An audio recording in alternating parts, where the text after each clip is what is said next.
अध्याय 7 भगवत ज्ञान। श्री भगवान ने कहा, हे प्रथापुत्र, अब सुनो कि तुम किस तरह मेरी भावना से पूर्ण होकर और मन को मुझ में आसक्त करके योगाभ्यास करते हुए मुझे पूर्णतया संशय रहित जान सकते हो। अब मैं तुमसे पूर्ण रूप से व्यवहारिक तथा दिव्य ज्ञान कहूँगा। इसे जान लेने पर तुम्हें जानने के लिए और कुछ विशेष नहीं रहेगा। कई हजार मनुष्यों में से कोई एक सिद्धि के लिए प्रयत्नशील होता है और इस तरह सिद्धि प्राप्त करने वालों में से विरला ही कोई एक मुझे वास्तव में जान पाता है। पृथ्वी, जल, अग्नि, वायु, आकाश, मन, बुद्धि तथा अहंकार, ये 8 प्रकार से विभक्त मेरी अपरा प्रकृतियां हैं। हे महाबाहु अर्जुन, इनके अतिरिक्त मेरी एक अन्य पराशक्ति है जो उन जीवों से युक्त है जो इस भौतिक अपरा प्रकृति के साधनों का विदोहन कर रहे हैं। सारे प्राणियों का उद्गम इन दोनों शक्तियों में है। इस जगत में जो कुछ भी भौतिक तथा आध्यात्मिक है, उसकी उत्पत्ति तथा प्रलय मुझे ही जानो। हे धनंजय, मुझसे श्रेष्ठ कोई सत्य नहीं है। जिस प्रकार मोती धागे में गुथे रहते हैं, उसी प्रकार सब कुछ मुझ पर ही आश्रित है। हे कुंती पुत्र, मैं जल का स्वाद हूँ, सूर्य तथा चंद्रमा का प्रकाश हूँ, वैदिक मंत्रों में ओंकार हूँ, आकाश में ध्वनि हूँ तथा मनुष्य में सामर्थ्य हूँ। मैं पृथ्वी की आद्य सुगंध और अग्नि की ऊष्मा हूँ। मैं समस्त जीवों का जीवन तथा तपस्वियों का तप हूँ। हे प्रथापुत्र, यह जान लो कि मैं ही समस्त जीवों का आदि बीज हूँ। बुद्धिमानों की बुद्धि तथा समस्त तेजस्वी पुरुषों का तेज हूँ। मैं बलवानों का कामनाओं तथा इच्छाओं से रहित बल हूँ। हे भरत श्रेष्ठ अर्जुन, मैं वह काम हूँ जो धर्म के विरुद्ध नहीं है। तुम जान लो कि मेरी शक्ति द्वारा सारे गुण प्रकट होते हैं, चाहे वे सतोगुण हो, रजोगुण हो या तमोगुण हो। एक प्रकार से मैं सब कुछ हूँ, किंतु हूँ स्वतंत्र। मैं प्रकृति के गुणों के अधीन नहीं हूँ, अपितु वे मेरे अधीन हैं। 3 गुणों सतो, रजो तथा तमो के द्वारा मोहग्रस्त ये सारा संसार मुझ गुणातीत तथा अविनाशी को नहीं जानता। प्रकृति के 3 गुण वाली इस मेरी दैवी शक्ति को पार कर पाना कठिन है, किंतु जो मेरे शरणागत हो जाते हैं वे सरलता से इसे पार कर जाते हैं। जो निपट मूर्ख हैं, जो मनुष्यों में अधम हैं, जिनका ज्ञान माया द्वारा हर लिया गया है तथा जो असुरों की नास्तिक प्रकृति को धारण करने वाले हैं, ऐसे दुष्ट मेरी शरण ग्रहण नहीं करते।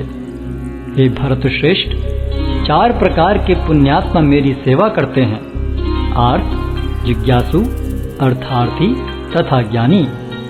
इनमें से जो परम ज्ञानी है और शुद्ध भक्ति में लगा रहता है, वह सर्वश्रेष्ठ है, क्योंकि मैं उसे अत्यंत प्रिय हूँ और वह मुझे प्रिय है। निस्संदेह ये सब उदारचेता व्यक्ति हैं, किंतु जो मेरे ज्ञान को प्राप्त है, उसे मैं अपने ही समान मानता हूँ। वह मेरी दिव्य सेवा में तत्पर रहकर मुझ सर्वोच्च उद्देश्य को निश्चित रूप से प्राप्त करता है।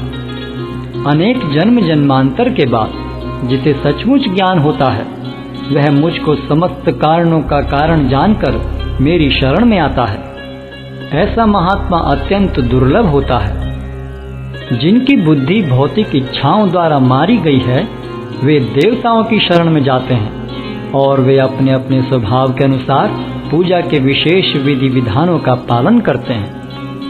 मैं प्रत्येक जीव के हृदय में परमात्मा स्वरूप स्थित हूँ। जैसे ही कोई किसी देवता की पूजा करने की इच्छा करता है, मैं उसकी श्रद्धा को स्थिर करता हूँ, जिससे वह उसी विशेष देवता की भक्ति कर सके। ऐसी श्रद्धा से समन्वित वह देवता विशेष की पूजा करने का यत्न करता है और अपनी इच्छा की पूर्ति करता है, किंतु वास्तविकता तो यह है कि ये सारे लाभ केवल मेरे द्वारा प्रदत्त हैं। अल्प बुद्धि वाले व्यक्ति देवताओं की पूजा करते हैं और उन्हें प्राप्त होने वाले फल सीमित तथा क्षणिक होते हैं। देवताओं की पूजा करने वाले देवलोक को जाते हैं, किंतु मेरे भक्त अंततः मेरे परम धाम को प्राप्त होते हैं। बुद्धिहीन मनुष्य मुझको ठीक से न जानने के कारण सोचते हैं कि मैं भगवान कृष्ण पहले निराकार था और अब मैंने इस स्वरूप को धारण किया है। वे अपने अल्प ज्ञान के कारण मेरी अविनाशी तथा सर्वोच्च प्रकृति को नहीं जान पाते। मैं मूर्खों तथा अल्पज्ञों के लिए कभी भी प्रकट नहीं हूँ। उनके लिए तो मैं अपनी अंतरंगा शक्ति द्वारा आच्छादित रहता हूँ। अतः वे ये नहीं जान पाते कि मैं अजन्मा तथा अविनाशी हूँ। हे अर्जुन, श्री भगवान होने के नाते मैं जो कुछ भूतकाल में घटित हो चुका है, जो वर्तमान में घटित हो रहा है और जो आगे होने वाला है, वह सब कुछ जानता हूँ। मैं समस्त जीवों को भी जानता हूँ, किंतु मुझे कोई नहीं जानता। हे भरतवंशी, हे शत्रु विजेता, समस्त जीव जन्म लेकर इच्छा तथा घृणा से उत्पन्न द्वंद्वों से मोहग्रस्त होकर मोह को प्राप्त होते हैं। जिन मनुष्यों ने पूर्व जन्मों में तथा इस जन्म में पुण्य कर्म किए और जिनके पाप कर्मों का पूर्णतः उच्छेदन हो चुका है, वे मोह के द्वंद्वों से मुक्त हो जाते हैं और वे संकल्प पूर्वक मेरी सेवा में तत्पर होते हैं। जो जरा तथा मृत्यु से मुक्ति पाने के लिए यत्नशील रहते हैं, वे बुद्धिमान व्यक्ति मेरी भक्ति की शरण ग्रहण करते हैं। वे वास्तव में ब्रह्म हैं, क्योंकि वे दिव्य कर्मों के विषय में पूरी तरह से जानते हैं। जो मुझ परमेश्वर को मेरी पूर्ण चेतना में रहकर मुझे जगत का, देवताओं का तथा समस्त यज्ञ विधियों का नियामक जानते हैं, वे अपनी मृत्यु के समय भी मुझ भगवान को जान और समझ सकते हैं।